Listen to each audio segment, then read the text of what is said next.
کہ 2 مہینہ اور 10 دن یا 8 دن روایت میں ہے ایسی بارش ہوگی کہ 1 سیکنڈ نہیں رکے گی، ساری دنیا کی آبادی کا 3 حصہ موت کی آغوش ہو جائے گا، 1 حصہ آبادی رہے گی، میرے قائم کے آنے کے راستے اللہ ہموار کر دے گا، راستے کھول دے گا، 1 حصہ آبادی بچے گی، یعنی امام کی نصرت ادھر سے ہوگی تعید۔ تو بہرحال زمین اپنے سارے خزانے اگل دے گی، وَأَخْرَجَتِ الْأَرْضُ أَثْقَالَهَا وَقَالَ الْإِنسَانُ مَا لَهَا، اور انسان کہے گا یہ اسے ہو کیا گیا ہے، اسے کیا ہو گیا ہے، یہ سارے خزانے جہاں دیکھو زمین سے باہر اپنے آپ برآمد ہو رہے ہیں، اس زمین کو کیا ہو گیا ہے، اس زمین کو ہوا کیا ہے، وَيَوْمَئِذٍ تُحَدِّثُ أَخْبَارَهَا، اور یہ زمین تم نہ سوچو گے امام علیہ السلام جب آئیں گے تو امام علیہ السلام کو شمال میں کیا ہوا، جنوب میں کیا ہو رہا ہے، مشرق میں ایک ایک خبریں پہنچاتی رہے گی۔ زمین کیا خبر پہنچائے گی، آپ ادھر اپنا لشکر بھیجے شمال کی طرف، آپ کے دشمن زیادہ تر وہاں چھپے، امام علیہ السلام ادھر ظہور کے بعد لشکر بھیجیں گے اور انہیں قتل کر کے رکھ دیں گے۔ تو زمین میں بہت خزانے گڑے ہیں۔ آپ دیکھیں کہ جناب یوسف کے زمانے میں جو بادشاہ تھا عزیز مصر، اس کی عمر تھی 700 سال، اور اس کے باپ کا نام تھا ریان، اس کی عمر تھی 1700 سال، اور اس کے دادا کا نام تھا دومغ، دال واو میم غین، دومغ، اس کی عمر تھی 3500 سال، بعض روایتوں میں 3000 لکھی ہے، 3500 بھی لکھی اور 3000۔ یہ جو ریان تھا یوسف علیہ السلام کے دور کے بادشاہ عزیز مصر کا باپ تھا، عزیز مصر کیا باپ تھا، اسی نے احرام مصر کو تعمیر کیا تھا۔ آج یہ احرام مصر عجوبوں میں سے ہے، 7 عجوبوں میں سے ہے، عجائبات۔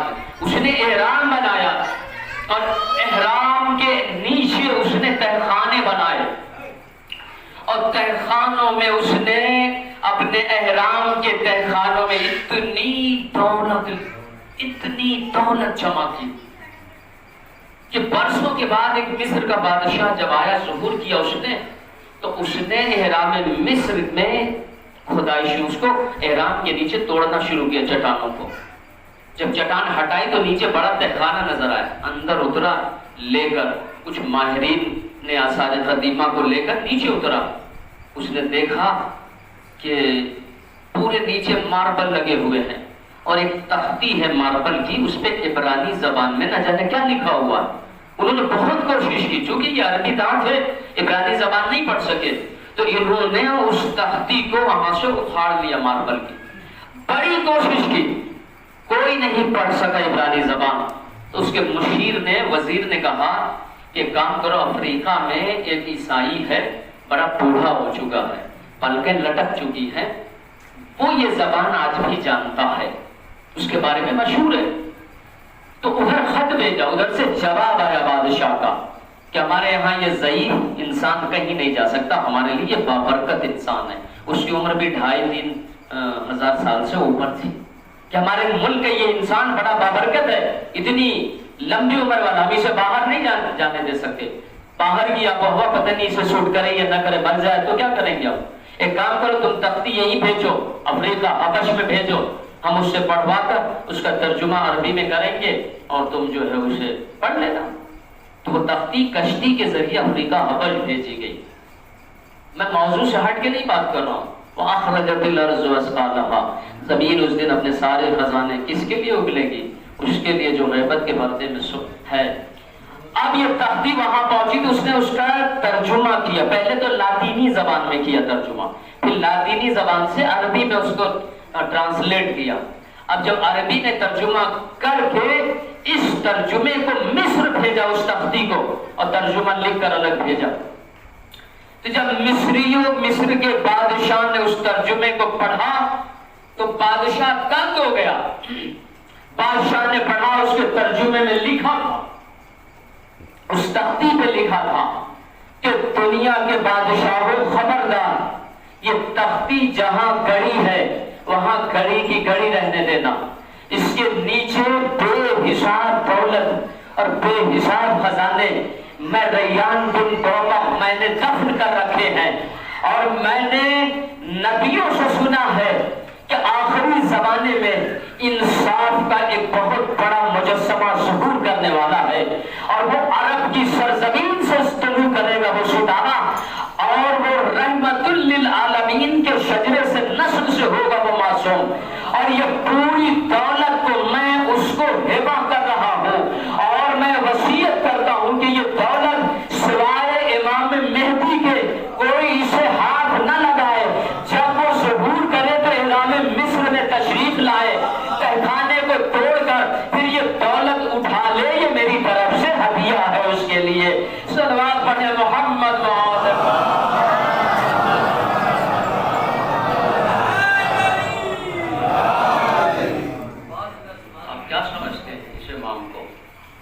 یہ خزانے جگہ جگہ سے جو اوپر پڑیں گے یہ میرے امام کے لیے ہوں گے. اور شروعات ایک آیت سناؤ سورہ بقرہ سے اور ایک آیت سورہ قاف سے، اور بات کو جو ہے اصل موضوع تک پہنچانے لگا ہوں. ارشاد ہو رہا ہے کہ هل ينظرون الا ان ياتيهم الله في ظلال من الغمام وملائکہ وقضی الامر. میرے حبیب کیا یہ لوگ ایمان جو نہیں لا رہے ہیں، یہ کافر جو ایمان نہیں لا رہے ہیں، یہ اس دن کے انتظار میں بیٹھے ہیں کہ جب اللہ بادلوں میں سوار ہو کے آئے گا. بڑی عجیب آیت ہے، یہ تو پریشان کرنے والی آیت ہے. اللہ تو جسم رکھتا نہیں، آپ پریشان مت ہوئیے گا. آل محمد نہ ہوتے تو آج قرآن مشکوک ہو جاتا، قرآن مشکوک ہو کے رہ جاتا. آیت کے فکر پہ غور کریے کہ میرے حبیب کیا یہ لوگ اس دن کے انتظار کر رہے ہیں؟ اس دن کا کیا یاتیہم اللہ فی ظلال من الغمام، کہ جس دن اللہ بادلوں میں سوار ہو کے آئے گا، وقضی الامر، اور حق کا فیصلہ کر دے گا. اس دن کے انتظار میں آج ایمان نہیں لا رہے، اسی لیے کہ اس دن لائیں گے جب اللہ کو دیکھ لیں گے. تو معصوم سے پوچھا گیا کہ مولا یہ آیت اللہ کو بدل نہیں رکھتا، اللہ کیسے سواری کر رہا ہے، بادلوں میں کیسے قرآن کہہ رہا ہے؟ مولا نے کہا کہ قرآن اگر آل محمد کے دامن میں نہیں لاؤ گے تو قرآن کا بھی سمجھ میں نہیں آئے گا. قرآن پڑھ کے بھی تم کافر و مشرک ہو جاؤ گے، اللہ کا بدن ماننے لگ جاؤ گے. اس لیے بارش قرآن سے سمجھو.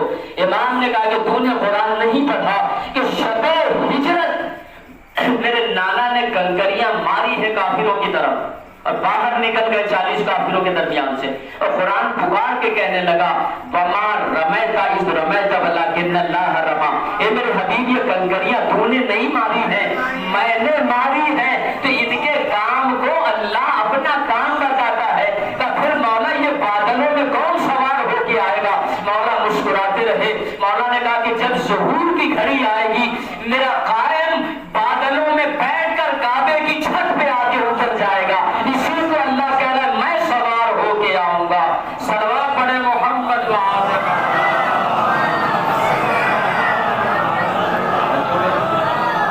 میرا امام بادلوں میں سوار ہو کے آپ کے ظہور کی کیفیت یہی ہوگی.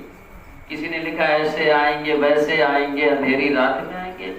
ٹھیک ہے سنتے رہیے، سب کے اپنے اپنے نظریات ہیں، لیکن ہمارے معصوم نے اس آیت کی تفسیر کی کہ ہمارا قائم ایسے نہیں آئے گا، بادل پہ بیٹھ کر سفر کر کے آئے گا اور آنے کے بعد جو زید خانہ کعبہ کی چھت پہ اترے گا.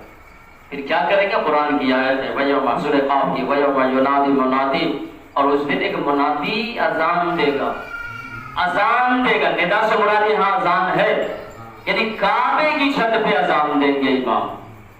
یہ کون سی اذان ہوگی؟ نماز والی اذان نہیں ہوگی، یہ بلانے والی اذان ہوگی. اذان دیں گے من مکان قریب، دیں گے اذان کعبے کی چھت پہ سے. آپ گھر میں بیٹھے آپ کو دیوار میں سے آپ کی آواز سنائی دے گی، اتنا قریب سے سنائی دے گی. اذان وہاں ہوگی، دیوار سے آپ کے اپنے گھر میں سنائی دے گی اور آپ پہچان جائیں گے یہ تو میرے امام کی آواز ہے. نہیں اور اسے واضح کرو. مثلا آپ ٹی وی کھولے ہوئے ہیں، نیوز دیکھ رہے ہیں، سیریل دیکھ رہے ہیں، جیسے ہی امام کی آواز اذان بلند ہوگی اسکرین غائب ہو جائے گی، اچانک وہاں امام کی تصویر آ جائے گی اور وہاں سے اذان کی آواز سنی جانے لگے گی. کوئی ریڈیو سن رہا ہے، نیوز سن رہا ہے، اچانک ایک لمحے کے لیے بند ہو جائے گا، پھر میرے امام کی آواز آنے لگ جائے گی. وہی قرآن کہہ رہا ہے مکان قریب، اذان کعبے سے ہوگی، آپ کو قریب کے مکان سے سنائی دے گی. نہیں اور بات واضح کروں، کوئی ہمارا ہندو بھائی گھنٹی بجا رہا ہے مندر میں، گھنٹی سے گھنٹی کی آواز آنے کے بجائے اذان کی آواز آنے لگ جائے گی، اللہ اکبر اللہ اکبر، وہ پریشان ہو جائے گا. تو پریشان ہو کے کہے گا کہ یہ ہو کیا رہا ہے. اسی لیے شاعر نے کہا ہے کہ مسجدیں مندریں بنتی ہیں تو بن جانے دو، ایک دن آئے گا تاثیر بدل جائے گی اور پردہ غیب سے آئے گا جو نرجس کا پسر، گھنٹیوں سے بھی اذانوں کی صدا آئے گی، گھنٹیوں سے بھی اذان ہوگی ہر طرف سے. امام